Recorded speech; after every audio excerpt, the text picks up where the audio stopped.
मिलल सजनी के साजनवा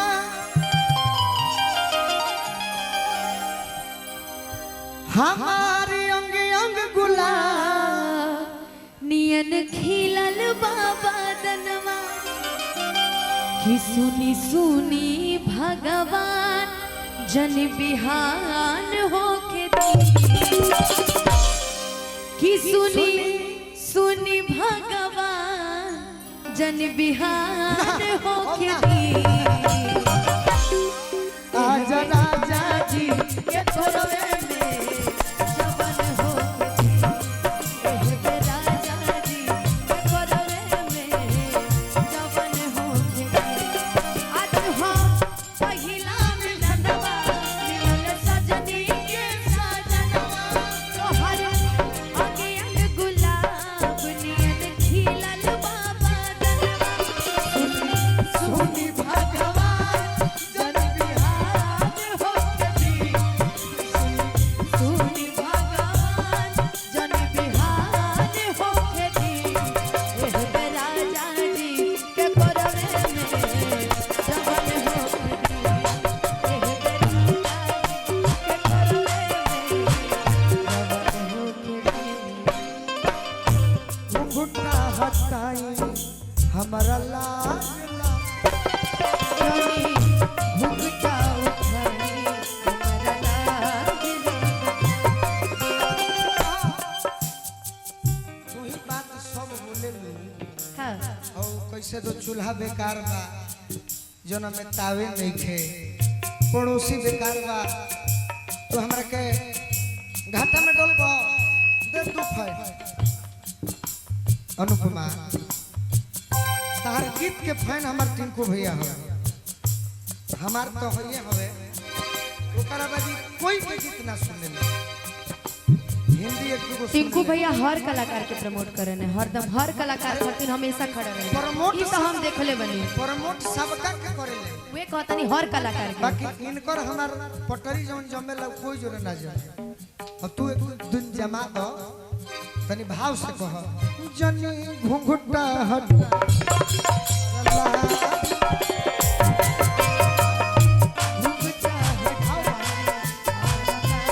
लेकिन भैया हम तो लड़की हइए हैं हम तो लड़की हैं बाकी इनकरा के लड़की बनाइल जे तब न मजा आई भगवान ने खबर तारा अरे रुका ना 1 मिनट भाव बा भाव नहीं के छाव नहीं लड़की के बने बहुत अब कुछ लगला बने अब लगलू मने लगला बने ना हमरा के जौन लेके बनावो तारा के कहा था अरे मर्द के कहाई है कि मऊ के रोल करे के बा है मर्द क दी हां बाकी मऊ के कहाई कि मर्द के रोल करो अगर से जीवन में ना तू आवे वाला समय में एगो बात जान ला है डुइट गावते बड़ू आवे वाला समय बहुत जल्द तू फिल्म इंडस्ट्री में लोकबू तो तनी मनी भाव दे दो हम भैया तारा खातिर हम हरदम खड़े बनी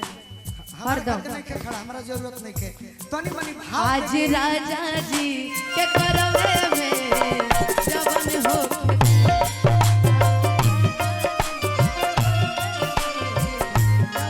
एगो राहुल भाई के बात अगर बहन ना माने तो बेकार है झूठो के जन बनो बुरबो के जन बनाओ क्यों आपको परेशानी हो रहा है परेशानी नहीं के हो हाँ हमारा परेशानी काहे खातिर हुई एगो बात जान लो आपको तो सोचना चाहिए अपनी बहन के लिए खोजे बेर पशु गवा जवन परेशानी नहीं के हो का मुहे चाहत नहीं अच्छा चंदन खोजे बेर पशु गवा जवन कटोरे कटोरे अनुपमा भोरे भोरे खोजे बेर पशु गवा जवन कटोरे कटोरे अनुपमा भोरे भोरे मिले खाती चल आई हो अरे पूर्व के ओरे जानू भोरे भोरे मिले खाती चल आई हो, पूर्व के ओरे जानू भोरे। लेकिन राजन भैया मिलने की तुमको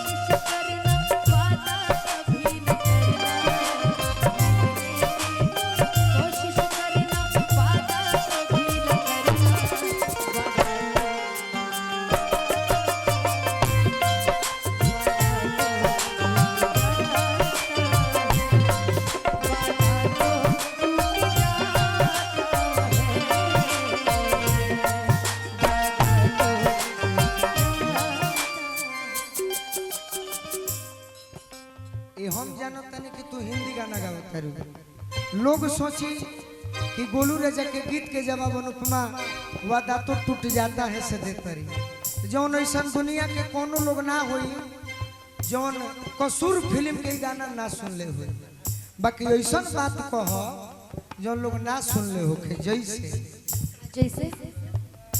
कह ई जानत सब कोई देहिया माटी होई ई जानत सब कोई देहिया माटी होई ई जानत सब कोई देहिया माटी होई तबहू तो जवानी के रानी तू अचार चलबू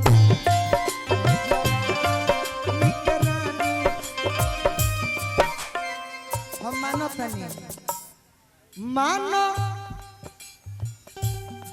मानो तानी तो हम पे ढेरे लोगवा भीदा होई हो बाकी हम ना बाकी बिकुआ तोहरे चलते हे जग से विदा होई हो एगो रिक्वेस्ट अनुपमा जिंदगी में किसी से प्यार मत करना हो जाए तो इनकार मत करना अगर निभाना हो तो उस राह पर चल कर निभाना वरना पटना वाली के चक्कर में अपनी जिंदगी बर्बाद मत कर वरना मेरे छोटे भाई की जिंदगी बर्बाद मत नहीं भैया कभी नहीं माना तानी तो हम पे ढेरे भीगा होई हो बाकी बिटुआ तोहरे चलते हे जग से विदा होई हो ओहो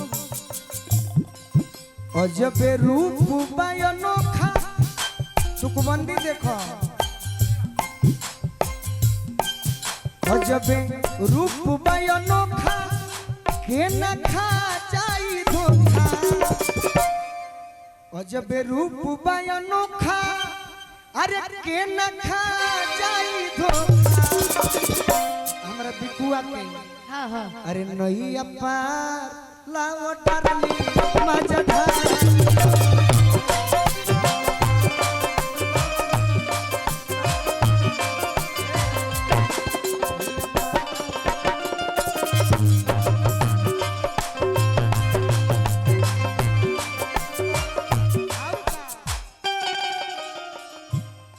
कह कुछ तू कह एगो और बात कहत नहीं तू कहेला पहले तहार गोरखपुर घर ह पटना में रहत करू